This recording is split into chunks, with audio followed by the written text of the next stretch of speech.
Okay, so welcome to Mathstoria, and let's have this problem.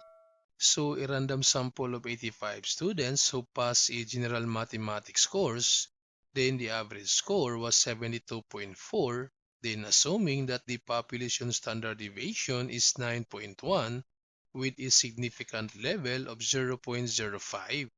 So thus it seems to signify that the average score is more than 70. So first, we need to list all the given. So for the sample size, since a random sample of 85 students, so therefore the sample size is 85. Then for the sample mean, since from these 85 students who passed the general mathematics course, and the average score is 72.4, so therefore this 72.4 is the sample mean. And for the standard deviation, that's 9.1. Then for the population mean, since we need to test that the average score is more than 70, so therefore this 70 is the population mean. So for step 1, so we need to state the null and the alternative hypothesis. So for this alternative hypothesis, we need to accept that the population mean is more than or greater than 70, and for this null hypothesis, we need to reject this alternative hypothesis, so we assume that the population mean is equal to 70. So we need to test this null hypothesis. Then for step 2, so we need to specify the level of significance, so that's 0.05. Since more than, so therefore this one is one tail, and that's right-tailed. Then to identify the critical values, so since 0.05, that's one tail, and 0.05, so therefore the critical value is positive 1.645. And this region is the rejection region, and this one is the acceptance region.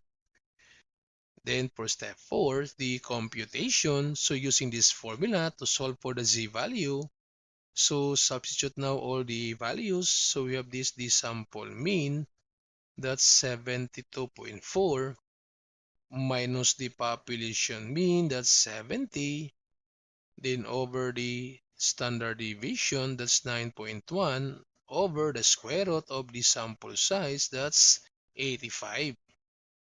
Then this 72.4 minus 70, that's 2.4, and this 9.1 over square root of 85.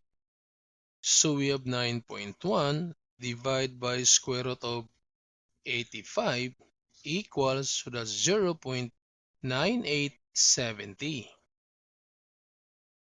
Then to solve now for the z-value, so we have 2.4 divided by 0.9870 equals, so that's 2.43. So this is now the computed z.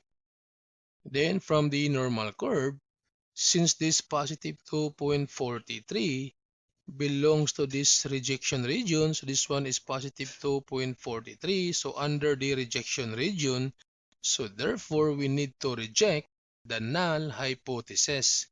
So for step 5, the decision, so reject the null hypothesis.